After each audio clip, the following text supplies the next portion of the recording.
Здравейте хора, днес искам да ви кажа на какво е способна майката природа.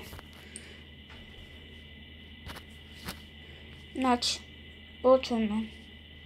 Природата е сложна и способна да действат по различни и невероятни начини. Тя винаги ни предлага нещо.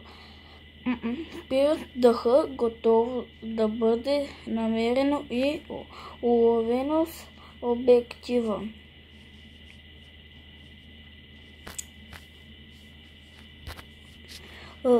Чудесата на природата винаги ще останат несравними